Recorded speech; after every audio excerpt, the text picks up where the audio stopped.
నమస్తే పొలిటికల్ వ్యాస్కి స్వాగతం. పవన్ కళ్యాణ్ ఆంధ్రప్రదేశ్ ఉప ముఖ్యమంత్రిగా ఉన్నటువంటి పవన్ కళ్యాణ్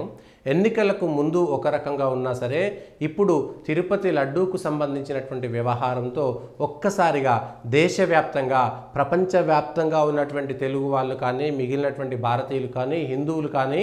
చర్చించుకునేటువంటి ఒక వ్యక్తిగా వార్తల్లో ఉన్నటువంటి వ్యక్తిగా పవన్ కళ్యాణ్ ఉన్నారు. కేవలం తిరుపతి లడ్డూ విషయంలో చాలా స్పష్టంగా ఎలాంటి రాజకీయమైనటువంటి శషబిషలకు పోకుండా హిందువులకు అన్యాయం జరిగితే స్పందించరా, ఇదే ఒక ముస్లింకో ఒక క్రిస్టియన్కో జరిగితే ప్రపంచమంతా కూడా గందరగోళం ఆందోళనలు జరిగేటివి, కానీ ఈ విషయంలో మాత్రం వ్యక్తిగతమైనటువంటి స్వార్థాలకు వెళ్తున్నారనేటువంటి విషయాన్ని మాట్లాడుతూ నిజమైనటువంటి హిందువుగా మాట్లాడినట్టు గతంలో రాజకీయ అభిప్రాయాలు ఏమైనా సరే తిరుపతి లడ్డూ వ్యవహారంలో పవన్ కళ్యాణ్ మాట్లాడినటువంటి మాటలు ప్రతి హిందువును చేరినాయి. నిజానికి హిందువులకు మేమే గొప్ప ఛాంపియన్లని చెప్పుకునేటువంటి భారతీయ జనతా పార్టీ నాయకులు కూడా ఆంధ్రప్రదేశ్లో ఈరోజు పవన్ కళ్యాణ్ లాగా మాట్లాడలేక చతికిల పడిపోయినటువంటి సంఘటనలే మనం చూసినాము. ఏదో మాట్లాడాలి కానీ మాట్లాడినట్టుగా ఉంది, కానీ పవన్ కళ్యాణ్ మాట్లాడినటువంటి ప్రతి మాట కూడా స్పష్టంగా ఒకటి సనాతన బోర్డు, సనాతన ధర్మరక్షణ బోర్డు ఒకటి జాతీయ స్థాయిలో వేయాలనేటువంటి తన అభిప్రాయాన్ని చెప్పినప్పుడు దేశవ్యాప్తంగా నిజానికి రెండు తెలుగు రాష్ట్రాల్లో కానీ లేదంటే దక్షిణాది రాష్ట్రాల కంటే కూడా ఉత్తరాది రాష్ట్రాల్లో పవన్ కళ్యాణ్ మాట్లాడినటువంటి మాటలపై మీడియాలో కానీ జాతీయ స్థాయి మీడియాలో కానీ హైందవ సంఘాల్లో కానీ సనాతన ధర్మానికి కట్టుబడి పనిచేస్తున్నటువంటి అనేకమైనటువంటి వ్యవస్థలు ఈరోజు పవన్ కళ్యాణ్ చేసినటువంటి సూచన పైన చాలా స్పష్టంగా అన్ని రాజకీయ పార్టీలు కూడా పవన్ కళ్యాణ్ లాగానే మాట్లాడాలి, తమ విధానాలను వెల్లడించాలి అనేటువంటి అంశం పైన స్పష్టంగా పవన్ కళ్యాణ్ వాళ్ళ వార్తల్లో వ్యక్తిగా మారిపోయారు. ఆ తర్వాత ప్రాయశ్చిత్త దీక్ష చేయడం కానీ, దుర్గా భవానికి సంబంధించినటువంటి మెట్లు కడిగి పూజలు చేసినటువంటి విధానం కానీ, ఆ తర్వాత ప్రకాష్ రాజ్ పైన కానీ లేదంటే పున్నవోలు సుధాకర్ రెడ్డి పైన చేసినటువంటి వ్యాఖ్యలు కానీ, లేదంటే ఎక్కడ కూడా దాచుకోకుండా నేను మళ్ళీ క్రిస్టియన్లనో లేదంటే ముస్లింలనో వాళ్ళకు సంబంధించినటువంటి అంశాన్ని ఇందులో జోడించకుండా రాజకీయమైనటువంటి పక్షపాతాన్ని వ్యవహారం చేయకుండా చాలా స్పష్టంగా సనాతన ధర్మానికి అన్యాయం జరిగితే నేనే గనక ఆ రోజే వైఎస్ఆర్సీపీ అధికారంలో ఉన్నప్పుడు రాముడి విగ్రహాన్ని తల తెగ నరికినప్పుడు మేము వాడుకునే వాళ్ళం, కానీ వాడుకోలేదు, కానీ ఆ విషయంలో వైఎస్ జగన్ ఫెయిల్ అయ్యాడు దానికి సంబంధించినటువంటి అంశంలో అని స్పష్టంగా చెప్పారు. రాజకీయాలకు వాడుకోకుండా సనాతన ధర్మ రక్షణ కోసం మాత్రమే, ధర్మ రక్షణ విషయంలో హైందవ ధర్మం విషయంలో ఏమాత్రం తేడా వచ్చినా నేనే ముందుంటా అనేటువంటి మాట మాట్లాడడంతో ఇప్పుడు ఒక్కసారిగా ఇటు రాజకీయాల్లో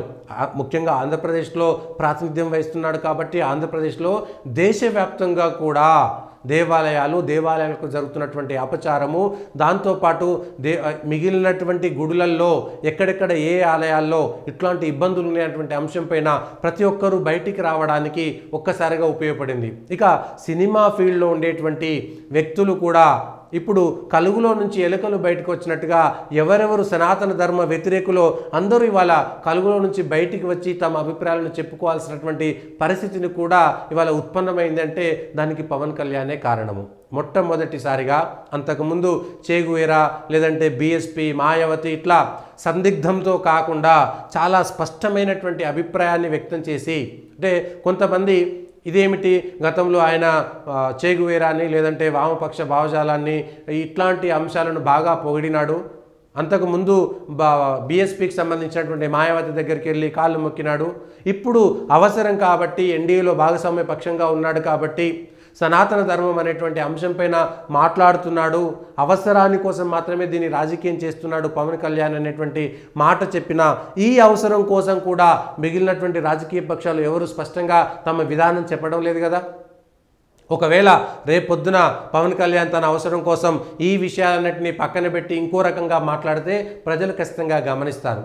రాజకీయాల్లో 2 రోజుల పాటు అటు ఇటు మారితే తెలుస్తుంది, కానీ ఒక రాజకీయ పార్టీ అధ్యక్షుడిగా ఉప ముఖ్యమంత్రిగా ఖచ్చితంగా తన మాట మారిస్తే మాత్రం ప్రజల నుంచి తీవ్రమైనటువంటి ప్రతిఘటన ఎదురవుతుంది. ఆంధ్రప్రదేశ్లో చాలా గుంభనంగా ఉన్నటువంటి హిందుత్వ అనేటువంటి అంశాన్ని ఇవాళ చంద్రబాబు నాయుడు తెలిసి చేశాడా తెలియక చేశాడా పక్కన పెడితే హిందుత్వ అనేటువంటి అంశం గుంభనంగా ఉంది. ప్రతి వ్యక్తి ఎవరైతే దేవుణ్ణి నమ్ముతాడో, అందులో దేవదేవుడు అనుకునేటువంటి తిరుమల తిరుపతి ప్రపంచవ్యాప్తంగా ఇవాళ పర్యాటకులు, ప్రపంచవ్యాప్తంగా భక్తులు వచ్చేటువంటి కేంద్రంగా ఇవాళ తిరుమల తిరుపతి ఉంది కాబట్టి ప్రతిరోజు లక్షలాది మంది అక్కడికి చేరుకుంటారు కాబట్టి కొన్ని లక్షల మంది దూరం ఉన్నా సరే ప్రతిరోజు మొక్కుకుంటారు కాబట్టి ప్రతి ఒక్కరిని కనెక్ట్ చేసినటువంటి మాట, ప్రతి ఒక్కరికి తగిలినటువంటి మాట, మిగిలినటువంటి వాళ్ళు ఎవరూ చేయలేనటువంటి సాహసాన్ని ఇవాళ పవన్ కళ్యాణ్ చేశాడు కాబట్టి పవన్ కళ్యాణ్ ఇవాళ హాట్ టాపిక్గా మారిపోయాడు. దేశవ్యాప్తంగా మీడియా హౌసెస్లో ప్రతి చోట ఇదే చర్చ. ప్రపంచవ్యాప్తంగా ఉన్నటువంటి తిరుమల తిరుపతి దేవస్థానానికి సంబంధించినటువంటి భక్తులు, ముఖ్యంగా హైందవ సమాజం చాలామంది ఇవాళ పవన్ కళ్యాణ్ అంటే ఎవరు, పవన్ కళ్యాణ్ ఎందుకు ఇట్లా మాట్లాడారు, ఇతను తిరిగి మళ్ళీ మాట మారుస్తాడా, ఈ అంశానికి కట్టుబడి ఉంటాడా, ఇవాళ హిందువులకు తను ఒక కేంద్ర బిందువుగా మారుతాడా, హిందుత్వానికి కేంద్ర బిందువుగా మారుతాడా, ఆంధ్రప్రదేశ్లో కానీ ముఖ్యంగా దక్షిణాది రాష్ట్రాల్లో జరుగుతున్నటువంటి మత మార్పిడి వ్యతిరేక శక్తులకి గతంలో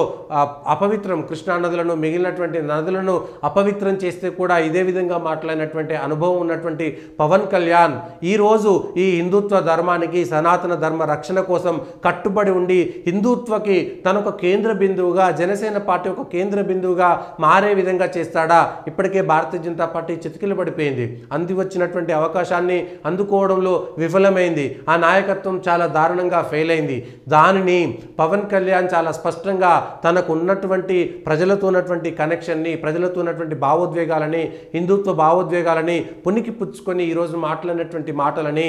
ఖచ్చితంగా ప్రపంచవ్యాప్తంగా ఉన్నటువంటి భక్తులంతా కూడా ఆయనకి ఈరోజు మద్దతు తెలిపేటువంటి పరిస్థితి వచ్చింది. ఇప్పుడు ఆయన ఆ మద్దతును కూడగట్టుకొని మరింత ముందుకు వెళ్తాడా, ప్రతిసారి ఈ విధంగా స్పందిస్తాడా, లేదా వెనక్కి తగ్గుతాడా అనేటువంటి విషయాన్ని మాత్రం ఒక్కసారి అది పవన్ కళ్యాణ్కి సలహాలు ఇచ్చేటువంటి రాజకీయమైనటువంటి ఎవరైతే రాజకీయ సలహాదారులు ఉంటారో వాళ్ళు కూడా ఆలోచించుకోవాల్సినటువంటి తరుణం. ఆంధ్రాలో ఎవరైనా సరే ఈ మత మార్పిడులకి, లేదంటే ఈ ఓటు బ్యాంక్ అపీజ్మెంట్ పాలసీస్ని చూసి విరక్తి కలిగి ఆ పార్టీ ఈ పార్టీ ఎవరైనా సరే కేవలం ఓటు బ్యాంక్ రాజకీయాలకు మాత్రమే పాల్పడుతున్నారు అనేటువంటి అంశంలో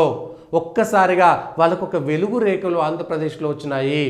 ఏం చేయాలి, ఆంధ్రప్రదేశ్లో అక్రమంగా కడుతున్నటువంటి ఇతర మతాలకు సంబంధించినటువంటి అక్రమమైనటువంటి పద్ధతుల ద్వారా చేస్తున్నటువంటి మత మార్పిడిలపైన కూడా ఈరోజు పవన్ కళ్యాణ్ మాట్లాడతారా? మిగిలినటువంటి రాజకీయ నాయకుల కంటే భేషజాలు లేకుండా, సూటిగా సుత్తి లేకుండా చాలా స్పష్టంగా ఏకాభిప్రాయాన్ని మాట్లాడినటువంటి వ్యక్తి ఎవరైనా ఉన్నారంటే అది ఖచ్చితంగా